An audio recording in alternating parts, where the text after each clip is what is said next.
So, what we're going to do here is I'm going to talk a little bit about Midsummer Night's Dream. I got a little theory I want to throw out there. And then I'm going to give a summary of the action of the play. Now, this play is very familiar to a lot of you, but not to everyone.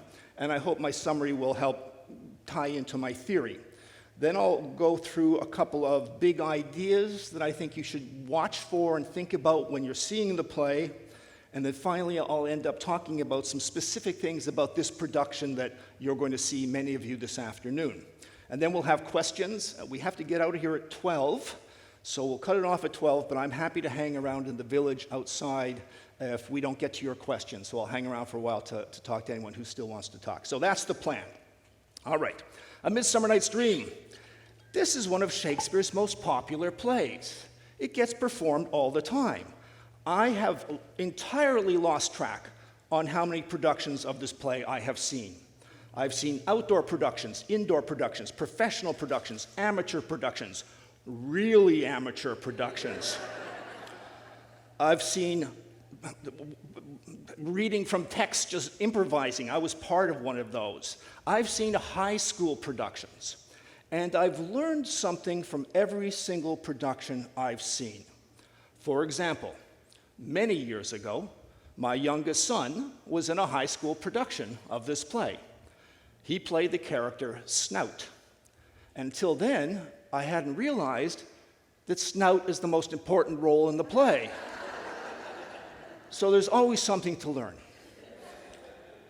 Now, I want to give a theory about this play. And it's a theory that I cannot prove. But that also means it can't be disproved, so we can assume I'm right. And this is the theory. Around 1595-96, Shakespeare has a realization. At this point, he has written some history plays that have become incredibly popular, including Richard III, which was the most quoted play during Shakespeare's own lifetime. The line, a horse, my kingdom from a horse, gets cited all over the place. He's written some comedies, Comedy of Errors, Taming of the Shrew. He's written a bloody tragedy, Titus Andronicus, which we don't see very often, but which is incredibly popular in its time. So he's done history, he's done comedy, he's done tragedy. And my theory is sometime around 1595, 1596, he just looks at this and he hears people quoting him in the streets, and he's looking at the box office retreats, and he says, I'm good. I'm the man. I can do this stuff. And so he decides to do what a lot of young professionals in their fields do when they reach a certain point of proficiency. He decides to test his virtuosity. It's like a star basketball player doing trick slam dunks, or a rock and roll guitarist doing a 20-minute solo. I'm so good, I can pull this off, and we get the machismo of technique. Look what I can do. And I think that's what's going on with this play. We don't think of A Midsummer Night's Dream as an incredibly challenging play because we're so familiar with it and because it's so funny. But when you think about it, when we go through the summary, I think that this is Shakespeare just pulling out the guns and saying, look, I can do this, I can do this, I can do this, I can put it all together seamlessly, and people are going to love it. So that's my sort of overarching theory here, that this is a display of virtuosity, that Shakespeare is sowing his creative oats, that he's pushing himself in this play. And I think that comes through in the structure of the play. It has 4 stories. 4. Tragedies were supposed to have one story. Comedies often had a main story and a subplot. 4 stories? 4 storylines in one not very long play? Why would you do that? Except because you can. So let's now summarize those stories, do sort of a little précis of the play, and keeping this in mind. So the play opens in Athens, ancient Athens. Really? When you think of this play, do you think, oh, ancient Greece? No. The only thing that seems Greek about this play are a couple of names. Why then does he set it in ancient Athens? Because for a 16th century audience, Athens meant philosophy. Socrates, Plato, Aristotle. It meant reason and rationality. So we frame this play with Athens, with reason and rationality, and in the middle, total chaos, where reason fails again and again and again, and we're in the realm of dream and magic. So we get this contrast. The first character we meet is Theseus, and Theseus is a character from Greek myth. Theseus is to Athens what Romulus and Remus were to Rome, a sort of legendary founder. And there are all sorts of stories associated with Theseus. He, for example, is famous for seducing women and abandoning them. But his most famous thing, sort of like Boris Johnson, his most famous feat was slaying the Minotaur, that monster that was half man, half bull, and lived in the labyrinth. He slew the Minotaur and got out of the labyrinth. So he's a solver of puzzles. At the beginning of the play, we find out that he has recently been to war with the Amazons. And the Amazons were a legendary tribe of women who lived in Scythia. And Scythia is modern sort of northern Iran, the steppes of Eurasia, that sort of area, which was considered very wild. The Amazon were this tribe of women warriors, vicious. They put most men-child to death because they want them. They only want women. They were famous for having cut off their right breasts so that they could draw their bows better. Right? One of the things, well, I'm jumping ahead, but the Hippolyta of this production you're going to see nails the Scythian costumes. I mean, I don't know what Scythians dress like, but I want them to dress like she dresses in this play. So we find out that he has conquered the Amazons, and now he's going to marry the queen of the Amazons, Hippolyta. As he says to her, right near the beginning, where is it here? I wooed thee with my sword, and won thy love doing thee injuries. How romantic. And now he's saying, I can't wait for our wedding night, which is going to happen in 4 days as soon as the moon is full. How excited is Hippolyta about this arrangement? So that's the first story in the play, the Theseus and Hippolyta story. The end of this little intro, Theseus says to his minions, go rouse up the youth of Athens into merriment. Doesn't work. We immediately get some youths come on stage, and they are not happy. We have a man called Aegeus who comes on stage with his daughter Hermia and her boyfriend Lysander. And Aegeus is furious because Hermia wants to marry Lysander and not Demetrius, who Aegeus has chosen for her. And he even asks Theseus, what is the punishment that will happen to my daughter if she doesn't listen to me? And Theseus says, well, either she has to become a nun for the rest of her life, or she's put to death. Buzzkill, okay? We find out that this Demetrius, not really, he's what my young students would call a playa. That is, he's already made love or has been romantically involved with Hermia's best friend Helena, and then for some reason shifted his attention to Hermia. So he's called a spotted and inconstant man. So we get this mess, and eventually what happens is Lysander and Hermia say, we'll elope. We'll sneak off into the woods, and from there we'll go to my aunt's place, and we'll live in another city, and we'll get married. Now, this story is an archetypal Roman comedy. I've talked about this in previous lectures. When Shakespeare was in school and he read Latin, and that's what they were taught in school, was Latin, he would have read the Roman playwrights Plautus and Terence for comedy. And the most common comic plot line was of young lovers trying to get together, but being prevented from doing so by an authority figure or a law. Somehow they do some tricks, they weasel around, and eventually they get married. So that's the comic plot line. That's exactly what Shakespeare gives us here. Young lovers, we've got the authority figure, Aegeus, And we have this law, Athenian law, that Theseus says I can in no way overturn. It's written in stone, that's the law. Marry him, become a nun, or die. So we've gone from Greek mythology to Roman comedy. And we know it's going to be funny because Helena says, I'm going to tell Demetrius and follow him into the woods. So we know there's going to be all this mix and matching in the woods. So we've got two different storylines. Let's go to storyline number 3. A man named Peter Quince has got a bunch of his friends who are all craftsmen, various trades, a tailor, a joiner, a weaver. And he's brought them together to rehearse a play, Pyramus and Thisbe, which I'll talk about later. They want to present it, perform it before Theseus on his wedding night. Now, the thing about these guys is they're 16th century Englishmen. There is nothing Greek about these. A Greek guy called Snout, a Roman called Bottom. So we've gone from ancient Greece to ancient Rome to Shakespeare's audience, right? Craftsmen, the people of a village that he would have grown up with in Stratford. And they're funny and they're bumbling in their own way, but their humor is very much 16th century English. So we've got 3 different, not only stories, but almost time zones in this play. But Shakespeare, I can do better.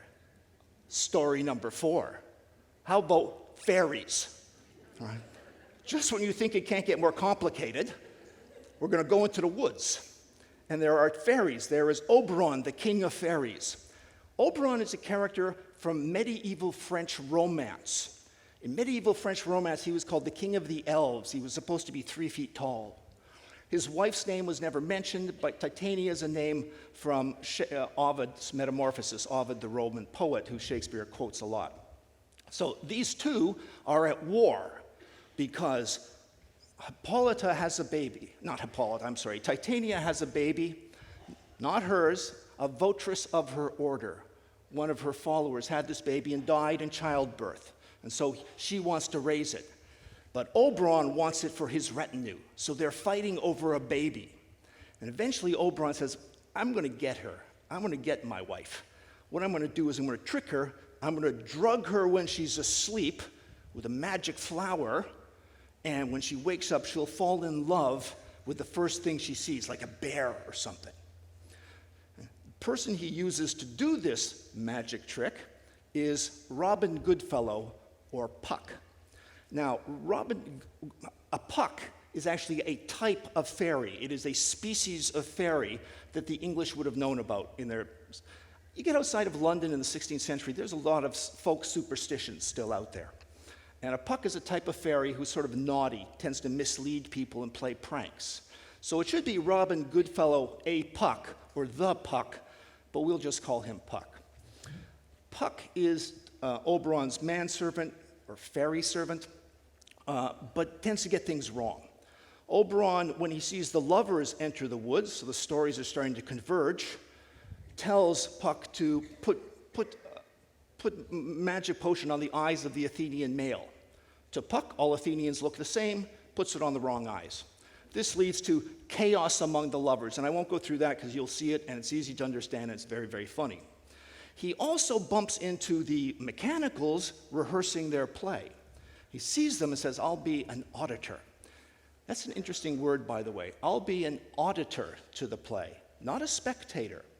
In 16th century England, when you're going to a play, you didn't say, I want to go see a play. You'd say, I want to go hear a play. Let's go hear a play. Because the poetry, the sound was so important. So he says, I'll be an auditor. By the time you jump ahead 5 years, there was more and more visual spectacle on the play. So when Hamlet, 5 years later, talks about a play, he talks about spectators for the first time. So you can actually trace a shift in how the audiences thought about drama over the late 1590s into the beginning of the 17th century as drama became more visual and spectacular. So anyway, just a little side note there, footnote. So he, why not, puts an ass's head on Bottom, the most self-important of the actors in the troupe. And of course, Titania wakes up and falls in love with the ass, and hysteria ensues. So, total chaos, all happening in the woods. At the end of Act 4, I'll just wrap this up quickly. At the end of Act 4, Theseus and Hippolyta are hunting, and they come across the lovers all tangled together. At this point, the magic potion has been put on the right eyes. So Demetrius now loves Helena, and Lysander and Hermia are a pair. Note, this means Demetrius will spend his entire life on drugs. Some men need that. Aegeus, the father, is there, and his mind he's hysterically angry, and Theseus says, and this is the same Theseus who said in Act 1, Scene 1, I can't overturn the law. He says, I'll overturn the law. What? Think of the trouble we could have saved, dude. Right? And so he just, boom, done. Okay, and so they can get married. They can get married the same time we're going to get married. We'll have a triple wedding. Cool. Meanwhile, Oberon has the baby, takes the potion off of Titania's eyes, and Titania sees the ass's head bottom and is like, ooh. And now Oberon and Titania are united. The ass's head is taken off bottom. He wakes up and says, I had a weird dream. We'll talk more about that in a minute. So at the end of Act 4, the first three storylines, well, not the first three, the Greek, the Roman, and the fairy storylines have been resolved, right? We've got the happy endings that we wanted. Act 5 of this play is only about the performance by the mechanicals. So again, this is sort of Shakespeare saying, I'm going to mess with the audience because I can. I'm that good. You expect a comedy to end happily. Oh, look, it's the comedy, end of Act 4. Everyone's happy. Everyone's united. Wonderful. Guess what? Act 5, you're not going to believe it. And then he has the most funny thing in Shakespeare, the performance of Pyramus and Thisbe by these incompetent actors. The story of Pyramus and Thisbe is from Ovid's Metamorphoses, and it's a story of two lovers separated by a wall and their families. They decide to elope. Poor Thisbe, she's chased by a lion. When she gets to the elopement place, she escapes, but the lion rips up her clothes. Pyramus finds those clothes and says, oh, Thisbe was eaten by a lion, and stabs himself to death. Then Thisbe comes in, sees poor Pyramus dead, kills herself. Not a comic story, but when it gets transmuted or translated by the mechanicals, it becomes one of the funniest things in Shakespeare. 4 stories, 4 wildly different styles. And I think that's enough to show you that what Shakespeare is doing something is virtuosic here. Virtuosic? Virtuous? Anyway. The other thing that's and I think one of the reasons he decided to do this is to show off his poetic chops. Because there are 4 stories, but there are even more levels of language in this play. Look at the opening of the play, the very first lines of the play. Theseus, now, fair Hippolyta, our nuptial hour draws on apace. 4 happy days bring in another moon, but oh, methinks, how slow this old moon wanes. She lingers my desires like to a stepdame or a dowager long withering out a young man's revenue.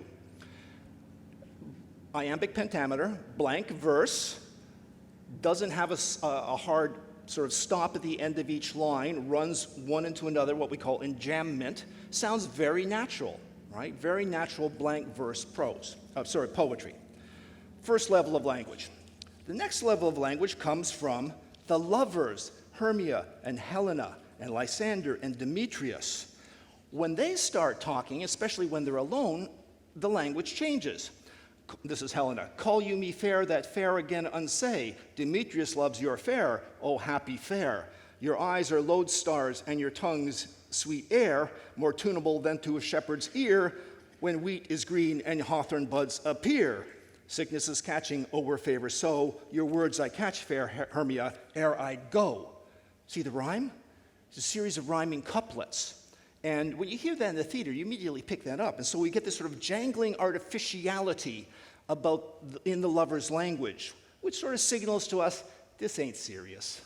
Right? Even when they're talking about bad stuff, if they're rhyming, it comes off as slightly goofy. We then jump ahead to the mechanicals. And the mechanicals speak in prose. And rustic prose. First, good Peter Quince, say what the play treats on, then read them the names of the actors, and so grow to a point. Rustic prose, the sort of thing Shakespeare's audience would speak in. We then jump to the fairies, and suddenly we have, and sometimes blank verse, but at other times lyrical poetry. Over hill, over dale, through brush, through briar, or park, or pale, through flood, through fire, I do wander everywhere, swifter than the moon is sphere, and I serve the fairy queen to do her orbs upon the green. So we get this beautiful lyrical poetry, sometimes which becomes song. So we have 4 different levels of language. But Shakespeare, again, no. I got one more trick up my sleeve, and that's in Act 5, when I'll give you the worst dramatic language you have ever heard in your life. Flute as Thisbe, asleep, my love, what dead, my dove? O Pyramus, arise, speak, speak, quite dumb. Dead, a tum must cover thy sweet eyes. Thy lily lips, this cherry nose. These yellow cowslip cheeks are gone, lovers make moan. It's terrible. It is as bad as it can get. So again, here we have Shakespeare basically showing off. 4 different stories, 5, 6 different levels of language, all in this play, but maybe because of our familiarity with it, or because it's just so seamless in the theater, we don't even notice the virtuosity that is going on here. Now, a problem with this is then, I've got all these different stories, I've got all this different language, I've got characters from French Romance and Greece and 16th century England and Rome. How do you make the play cohere? What binds the play together? And there are a couple of things. Well, first of all, he represents, how should I put this? He represents a misunderstanding in the play. That is, at various points, he brings together the different levels in the play and sees people not understanding each other. Titania, the queen of the fairies, falls in love with Bottom, the weaver, wearing an ass's head, and she thinks he is beautiful. She has a great line, which if you're in a romantic relationship, memorize this line. I use this all the time. Thou art as wise as thou art beautiful. You don't need chocolates. Yes, boom. So she's misunderstanding what he is. Bottom just thinks Titania is sort of like some sort of slightly screw-loose woman, and just sort of accepts that he's in the fairy land, doesn't quite understand it. Hermia and Aegeus don't understand each other. The lovers in the woods don't understand each other. There's all this misunderstanding, partly because there's no final authority in this play. Who should be the final authority is Theseus. But Theseus, a guy who overturns his own laws, is very often wrong, and I'm not sure he's all that pleasant of a man. I don't think we respect Theseus as the source of order. He also is unable to exert control. First order he gives in the play, rouse up the Athenian youth to merriment. Uh-oh, we're going to have to kill this young woman. Fails. We get other failures of Oberon. He's a king of the fairies. His plans screw up because he delegates to Puck, and Puck messes things up, and Oberon has to chase after him. Peter Quince, the playwright, he's written this great play. Bottom takes over. Bottom, the actor, first of all, wants to play every role, right? I can play them all. Come on, lion, woman, everything. Right? But he also starts giving orders. Write a prologue, do this, do this. And by the time we get to the second or third meeting of the mechanicals, the other actors aren't talking to Peter Quince. They're saying, what do you think, Bottom? So Peter Quince has lost control of his play. And that's what happens in the final production, too. So what does then bind this play? How do we make a concord of this discord? Well, Shakespeare gives us a little hint about this. When Theseus and Hippolyta are in the woods, Theseus is talking about this. He's talking about his dog. By the way, I think, Theseus has this long scene with Hippolyta when they're out hunting. He's talking about hunting and dogs and stuff like that. It just dawned on me, like last night, Theseus might be the world's first mansplainer. And he's talking to a queen. Hello? Anyway, he's talking about his dogs. He says, where are they? They're slow in pursuit. Doesn't seem to me a good thing in a hunting dog. I don't know. But he says, though, but matched in mouth like bells, each under each. A cry more tunable was never holad to, nor cheered with horn in Crete, in Sparta, nor in Thessaly. Okay, my dogs are slow, but I've had them tuned. I have a dog choir, and when they all bark, it's spectacular, right? We've taken all this noise, and we've made it into, can you imagine being a choir master for a bunch of dogs? Okay, from the top, you ain't nothing but a hound dog. Rex, put down the bone. You're a good boy. But this is what he's done. And it seems to me it's sort of like a model of what Shakespeare's done. He's taken all these things, all this possible noise, and he's made it into a choir. And how does he do that? Well, there's a couple of themes. There's a big theme. We'll talk about one big theme. And I mentioned this at the last talk, talking to Charisse Richards about what binds the three plays in Bard's season this summer. And I said, well, one thing is the power and possible danger of love. That all these plays show us a love which is sometimes overwhelming and which can easily tip into something dark. And so we have that in this play. Theseus has wooed Hippolyta with her sword. That's a dark kind of love. Hermia is told that she will have to die for her love with Lysander. That's kind of dark. Oberon wants to steal a baby from Titania. That's a dark relation, and we find out that their argument, what has happened between them, the fight between the fairies, is so strong that it has began to impact nature itself. Because the fairies are part of nature, their fight has, well, as we said here, has made contagious fogs, which falling on the land hath every pelting river made so proud they have overborne their continents. The harvest is failing.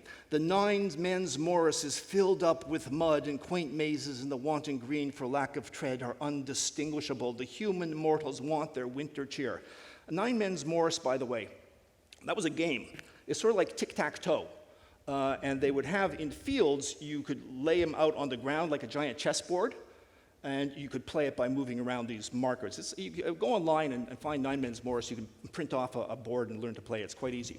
So this is how bad their love has gotten. It's impacting the environment. And of course, we have Pyramus and Thisbe, the crowning end of the play. Hysterically funny, but it's a story about love bringing death. So that's one thing that binds the stories of this play.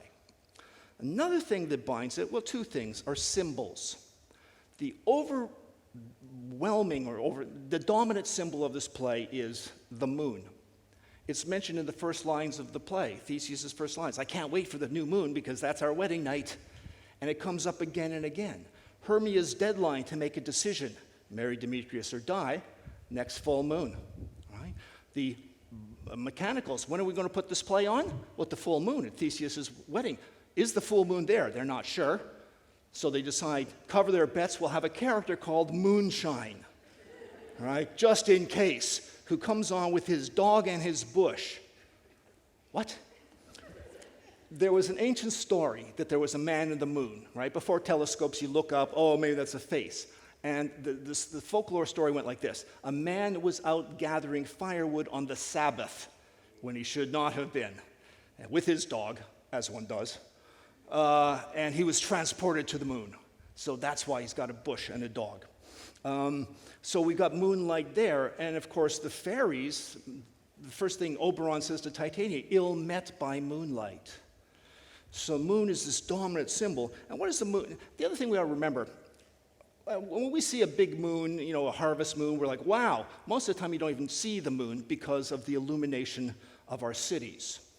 In 16th century England, it was dark. This is a world lit only by fire. So a full moon made all the difference on what you could accomplish in an evening. So they were very aware of this. The moon as a symbol, first of all, of transformation, because it's continually changing. And think about the transformations in this play. The obvious one, bottom, but then we get subtle ones. Hermia says, I don't know how I can stand up to my father, but love has changed me. And my love has made Athens into a hell because I can't be with Lysander. So it's changed her environment. It's changed her. We also get the transformation of drama. A tinkerer, a weaver can become a hero. A snout can play a wall. Right? This man can be the man in the moon. Drama transforms us. Another symbol, or another sort of association with the moon, inconstancy. Right? The moon is not constant, it's continually changing. Demetrius, like I said, is called a spotted and inconstant man, words that were used to describe the moon. We find out, interestingly, that Titania and Oberon, the fairies, both had affairs with humans. In fact, Oberon apparently slept with Hippolyta, and Titania slept with Theseus. At the end of the play, Theseus said, I don't believe in fairies. Dude, you slept with one. I think you'd remember.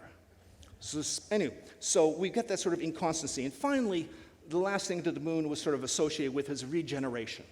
Because the moon waxes and wanes, it always comes back, regeneration, and that's what comedy is about. Tragedy is about mortality. It's about the individual saying, I will die. Comedy is about the herd instinct.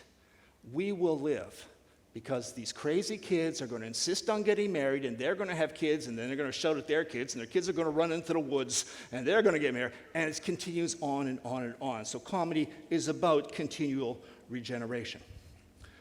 The other sort of big symbol in the play is the dream, right? This illusion, which parallels drama. I think it's easier to think about movies. People talk about this all the time. Theorists, when you go to a movie theater, the lights go down, and suddenly you're projected into this world. It's like the dream experience. You have no control. Well, for the Elizabethans, they didn't have cinema, they had drama. And for them, it was the same sort of thing. I go here, and now the objective is not real. Just as in a dream, the objective, what I think I'm seeing, is not real. So there's this parallel between dream and drama. At the end of the play, in Act 5, Shakespeare gives us characters thinking about the play they're watching, Pyramus Thisbe, and the dream, that is the story of the lovers running around in the woods. And each of them has sort of a different take. Theseus does not believe the lovers, but he orders the play and he's polite about it. Hippolyta believes the lovers, but she thinks the play is silly, although she later gets a little caught up on it. The lovers wake up from the dream and they say, is this real? Is anything real? Are we even here? But then they, and we've seen them doing stupid things. When they see the play, they make fun of it. Oh, that's so silly. That's drama. Really? Again? Hello? There's a lot of bad audiences in Shakespeare's plays. This audience, the audience in this play, the audience in Love, Labour's Lost, the audience in Hamlet. Claudius, come on, storming off in the middle of a play. Titania accepts her dream. Oh, there's the ass I was playing with, and changes. The mechanicals believe that their dramatic illusion, the translation of transformation that drama brings, is so powerful, it could overwhelm an audience. If I come in dressed as a lion, the women in the audience, they're going to freak out. Right? So I better tell them, I'm not a lion. Right? This is not a real story. Right? We're not going to really die because drama is so powerful. Right? That illusion, that transformation. So there's that. And then finally, I guess the other sort of thing that ties things together, and then I want to talk about this production, is nature.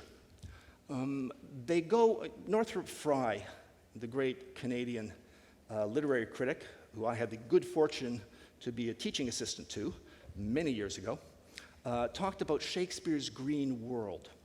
That in a lot of comedies, characters escape the city. They escape the most rational place in the world, Athens, and go into the forest. They go into the fields, and there chaos is allowed to reign. And then at the end, they come out and order is reimposed.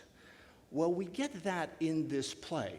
They go into the nature, a nature that has been upset by the war between Titania and Oberon. And I just want to read one other thing here, because this just jumped out at me the other day. Talking about how bad nature is. This is what Titania says. The spring, the summer, the chiding autumn, angry winter change their wonted liveries, and the mazed world by their increase now knows not which is which. Look out there. Look at the weather that we've been having. And this same progeny of evils comes from our debate, from our dissension. We are their parents and original. Shakespeare predicted climate change. We're running out of time, so I won't go through all the language of nature, but watch it in the play. So let's just talk about what to watch in the play. First thing, this is the basic set, of course, but when they go to the woods, when they go into the set change, it gave me goosebumps when I saw it. I loved it so much. And the soundscape and lightscape that went along with it, absolutely magical. Watch 2 for Oberon coming on stage. OMG. Best Oberon entrance ever in the history of drama. I can say that without any hyperbole. A slyer thing to look at is the relationship between Theseus and Hippolyta. As I mentioned, Hippolyta might not be too happy having been wooed with the sword. Well, they changed the play a bit. They do a little bit of rewriting, so it is perfectly clear that this magnificent Scythian queen does not want to marry a duke. Queen, duke, right? And she is only there because it's a contract to protect her people. And they expand the relationship between these characters. They, I guess, feminize it in the way that they did with, say, Taming of the Shrew some years ago, so that it's a much more complex relationship. Theseus has to work to get Hippolyta on his side. And I think that's really, really interesting. What else to watch for in this production? Oh, Puck. Puck is an incredibly complicated character to play. Fairies in general are complicated. What's a fairy look like? I mean, for the Elizabethan, fairies were kind of scary. They weren't those nice Victorian ones with dragonfly wings. They were scary little critters. Puck in this show is sort of not quite human. He's played by a young Filipino actor. What's her name, Mary? Sarah Roa, with incredible athleticism. At several points, she makes some sounds in the play, which I thought, whoa, that's weird. What did she just say? Or what was that noise? Oh, that's some sort of fairy, scary noise. No, it's not. Luckily, I was sitting beside a Filipino gentleman who translated it for me. She was speaking in Tagalog. She throws in a few words in Tagalog, not big words, things like ugly, beautiful, looking at different characters. But it sounds weird. This is some sort of strange fairy language if you don't know. So the poor guy, there's one guy in the audience laughing. Right? Everyone's just turning, dude. So look for that. I guess, and the last thing I want to talk about before we go to our questions is I've been painting this picture of this play, which is Shakespeare just doing as many tricks as he can, exploring it. I can do this sort of language. I can do that sort of language. What if I took these stories from different worlds and mushed them all together? Could I pull it off? Yes, I can, because I'm good. Right? And he gives us a sort of image of that, not just in the dogs barking, but also in Bottom. Bottom, the actor, the sort of oblivious, open to anything. I'm Pyramus, I can be a lion. Now I'm being waited on by fairies. Fine, whatever, I'm happy, I'm confident.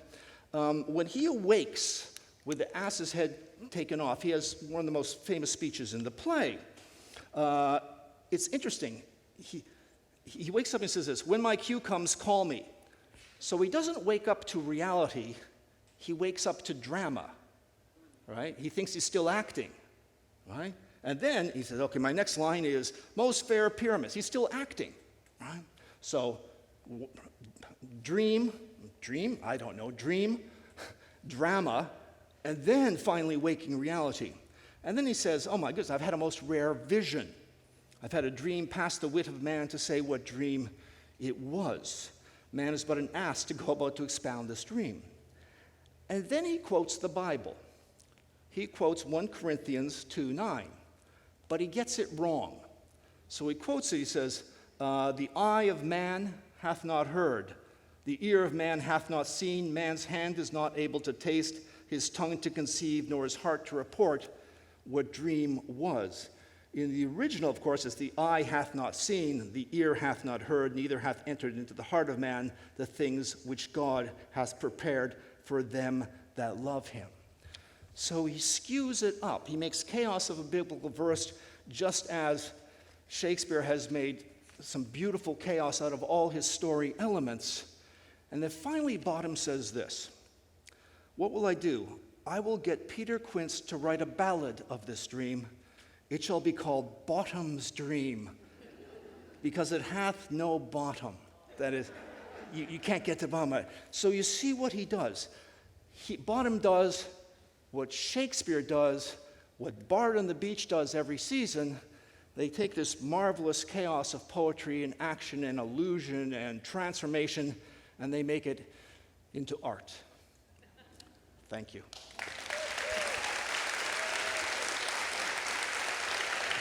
Dr. Budra, Yes. would you like to comment on the relationship between Pyramus and Thisbe and Romeo and Juliet, who we get later in the summer? Well, yeah, I mean, there's an obvious parallel going on there, although I won't spoil the Romeo and Juliet talk with the source of that play.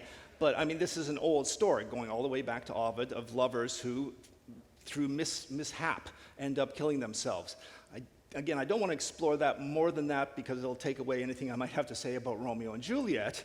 But yeah, there's an obvious parallel, and these plays were written probably in the same year. We actually don't know which one came before which, so they were written about the same time. There's even lines that appear in both plays, and I won't look it up right now, but I think it's Lysander talks about how love can be as brief as lightning. By the time you say, look there, the lightning's gone. The almost exact same line appears in Romeo and Juliet. So Shakespeare was doing both about the same time. Pyramus and Theseus, Romeo and Juliet, it's all coming together. Yeah. Was the play successful when it was first performed? This is hard for us to know. I mean, there are some cases where we know because a play would keep being revived, or people would cite it other places.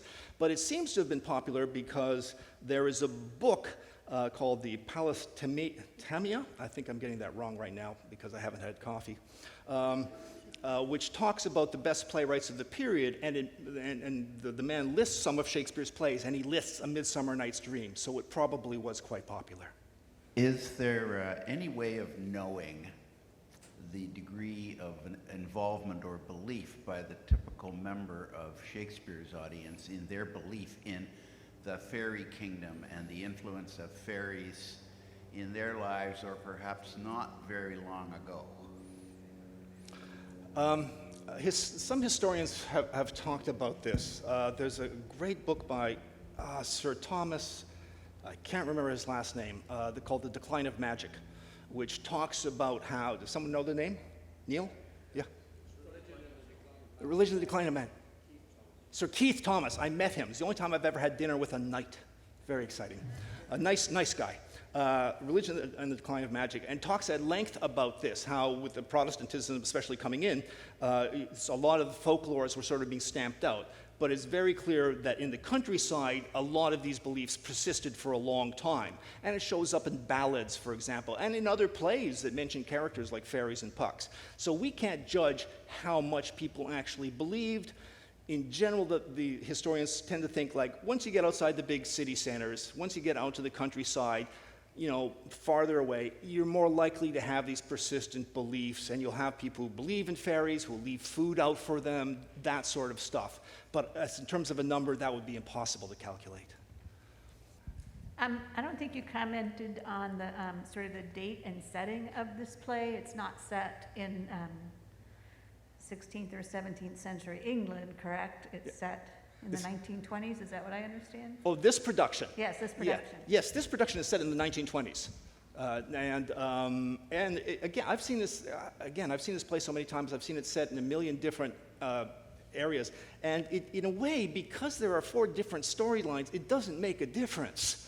I mean, how would Shakespeare have dressed the ancient Athenians as opposed to the English? We don't know. It's so chaotic. How do you dress fairies? If you look at the stage history of this play, there's been everything from real children to like monstrous things. So I didn't find that really impacted, except when it stood out. Like I thought Hippolyta's outfit, making her really look like a foreign warrior, very cool. I'd never seen that before. I think the fairies' costumes, especially Oberon and Titania, mind-blowing, perfect. I was telling Mary, I want Oberon's hat. This is the coolest hat ever. So it didn't impact it, and like I say, I can't think of any production where I found the costuming really distracting, because this play is such a mishmash, it doesn't matter. Unlike some of the other plays, which are much more focused in one main storyline, and if you change the costumes, it's going to have an impact. I don't think it matters with this play. Another reason why it's so popular for amateurs to do, what should we wear? Oh, I don't know, whatever, right? Yeah. Other questions? Way over here. Perfect, yes, yes. Is it possible that as an Amazonian, the only way to woo Hippolyta is by the sword, and that she would respect that? Is there evidence in the text for the reluctance of the wooing? No, well, we get very little, right? She doesn't get to say a lot, and that's why in this production they sort of rewrite it a bit. She has a lot more to say, and it makes the character, I think, much more interesting and dynamic. And I've seen her lines interpreted a variety of ways. So it opens with Theseus saying, "I can't wait for wedding night." And Hippolyta's response, 4 days will quickly steep themselves in night. 4 nights will quickly dream away the time.